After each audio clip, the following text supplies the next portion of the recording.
UP में पूर्वांचल को सबसे बड़े एक्सप्रेसवे की सौगात देने के बाद एक बार फिर प्रधानमंत्री नरेंद्र मोदी का दिन आज यूपी में गुजरने वाला है। आज पीएम मोदी बुंदेलखंड को 6,250 करोड़ रुपए की प्रोजेक्ट की सौगात देने जा रहे हैं और आज सबसे पहले पीएम मोदी महोबा और झांसी का दौरा करेंगे और उसके बाद बाकी 2 दिन 20 और 21 दिसंबर को लखनऊ में होने वाले डीजीआईजी सम्मेलन में शिरकत करेंगे। प्रधानमंत्री मोदी का यह दौरा बेहद अहम माना जा रहा है क्योंकि आज पीएम मोदी झांसी में सेना को भी बड़ी सौगात देने वाले हैं। पीएम मोदी आज आर्मी, एयरफोर्स और नेवी सेना के तीनों अंगों को स्वदेशी हथियार और उपकरण सौंपेंगे। पीएम मोदी के इस पिटारे में बड़ी सौगातें हैं। झांसी और महोबा के लिए जहां पीएम 6,250 करोड़ रुपए के प्रोजेक्ट की सौगात लेकर आ रहे हैं, वहीं आज सेना को स्वदेशी तकनीक से बने बड़े हथियारों की खेप सौंपी जानी है। डीआरडीओ और देसी कंपनियों द्वारा बनाए गए इन हथियारों से सेना का मॉडर्नाइजेशन और मजबूती से आगे बढ़ेगा और इनकी कम कीमत से रक्षा मंत्रालय को भी बड़ा फायदा होगा। तो आप ये तस्वीरें देख रहे हैं, प्रधानमंत्री मोदी का आज बुंदेलखंड दौरा है और बुंदेलखंड जब दौरा होगा तो इसमें प्रधानमंत्री मोदी 6,000 करोड़ से ज्यादा का जो तोहफा है, जो प्रोजेक्ट्स हैं, उसकी आधारशिला भी रखेंगे और कई को सौंपेंगे भी। पीएम मोदी का महोबा दौरा बेहद खास इसलिए माना जाता है क्योंकि पीएम मोदी यहां दूसरी बार जनसभा कर रहे हैं। इससे पहले पीएम मोदी ने 2017 की विधानसभा चुनाव से पहले 24 अक्टूबर 2016 को परिवर्तन रैली कर चुनाव का बिगुल फूंका था और इसी परिवर्तन रैली का नाम सार्थक हुआ। बीजेपी को यूपी में बंपर जीत मिली। महोबा का रैली का नतीजा यह हुआ कि पूरे बुंदेलखंड की सभी 19 सीटों पर बीजेपी को जीत हासिल हुई।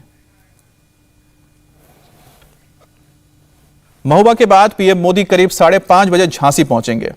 झांसी में पीएम मोदी राष्ट्र रक्षा समर्पण पर्व में शामिल होंगे और इस पर्व में पीएम मोदी सेना को देश में बने हथियार और उपकरण सौंपेंगे। झांसी में पीएम मोदी डिफेंस कॉरिडोर के तहत बन रहे भारत डायनामिक्स लिमिटेड की झांसी यूनिट का शिलान्यास करेंगे और इसके साथ ही एनसीसी की सिम्युलेटर ट्रेनिंग फैसिलिटी और एल्यूमिनी एसोसिएशन का शुभारंभ करेंगे। झांसी में पीएम मोदी 3,000 करोड़ की लागत से बनने वाले 600 मेगावाट के सोलर पार्क का भी शिलान्यास करेंगे। इस प्रोजेक्ट से इलाके में सस्ती बिजली मिलेगी। झांसी में ही पीएम मोदी अटल एकता पार्क का लोकार्पण करेंगे। 40,000 स्क्वायर मीटर में फैले अटल एकता पार्क को 11 करोड़ रुपए की लागत से बनाया गया है। महोबा और झांसी के साथ पीएम मोदी सेना के तीनों अंगों के लिए बेहद महत्वपूर्ण सौगात लेकर आ रहे हैं। असल में झांसी में इस वक्त राष्ट्रीय रक्षा समर्पण पर्व मनाया जा रहा है और इसी मौके पर नरेंद्र मोदी इन हथियारों को सेना के हवाले करेंगे। इन्हें आर्मी में इंडक्ट किया जाएगा। प्रधानमंत्री मोदी आज झांसी में मेड इन इंडिया वेपन्स को आर्मी, एयरफोर्स और नेवी के हवाले करेंगे।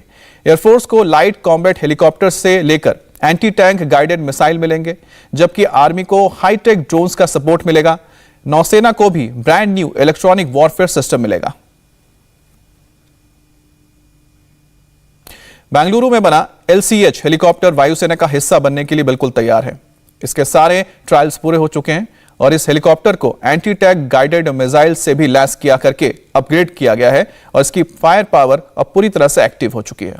एयरफोर्स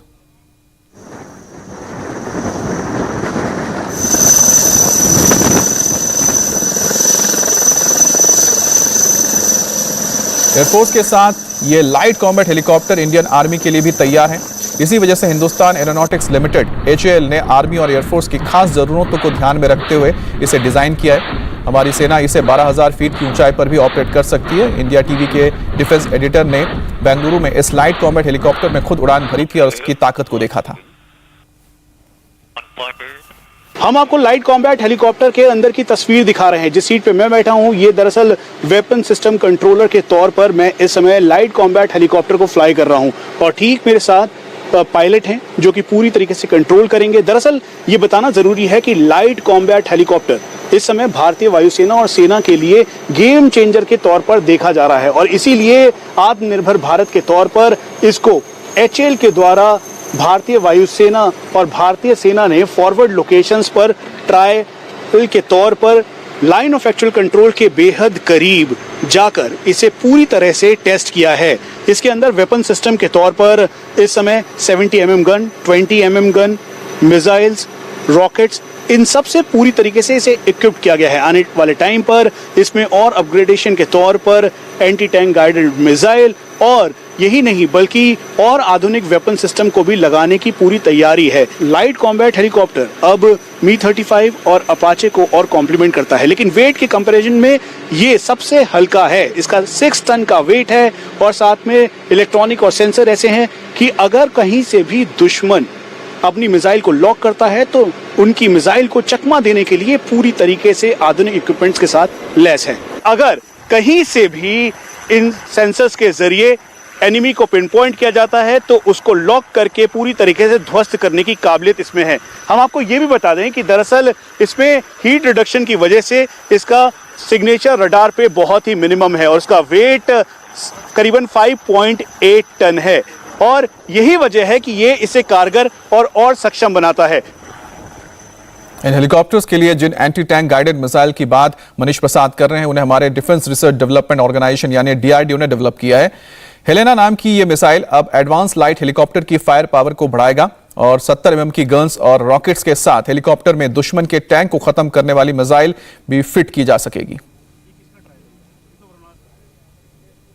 ये DRDO के वो anti tank guided missile system है जो कि इस समय लाइट कॉम्बैट हेलीकॉप्टर में भी लगाया जाएगा और यही प्रधानमंत्री नरेंद्र मोदी भारतीय वायुसेना को सौंपने वाले हैं।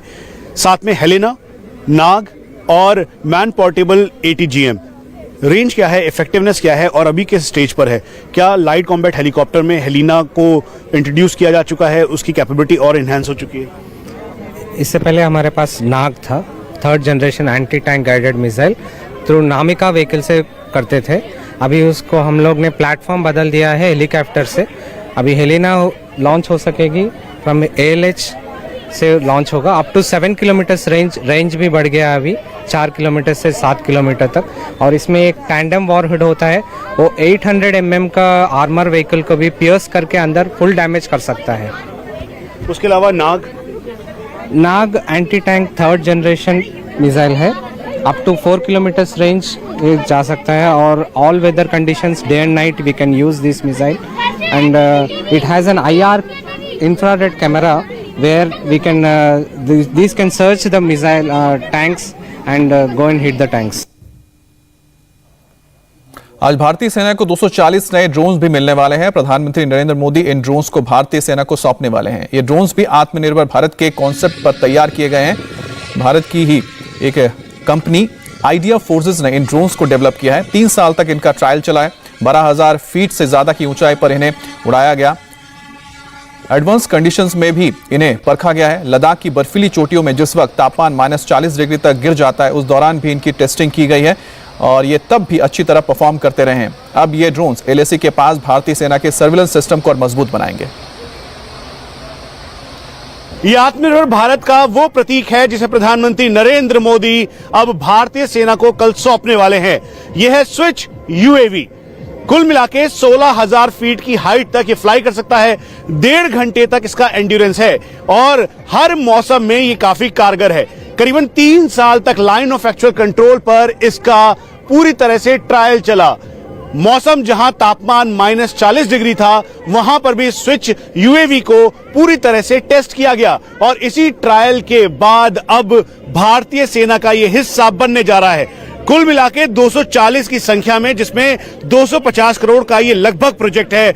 ये आइडिया फोर्ज कंपनी जो कि आत्मनिर्भर भारत की तरफ एक और कदम है भारत का मेक इन इंडिया के तहत, उसने इसका निर्माण किया है। ये ड्रोन है जो कि इंडियन आर्मी का है, जो कि आपको यहाँ से 30 किलोमीटर वेट है इसका, जिसको ऊपर 20 किलोमीटर एरिया तक ये कवर करता है। 20 किलोमीटर तक एरिया का जो भी है, जो कि इसको अपना कैचिंग पूरा कर लेता है। जहाँ भी कुछ होगा तो ये है बहुत ही इंडियन आर्मी के लिए बहुत ही सक्सेस और अच्छा है। इंडिया टीवी हर वक्त हर जगह डाउनलोड करने के लिए सर्च करें India TV news Google play store या ऐप स्टोर पर।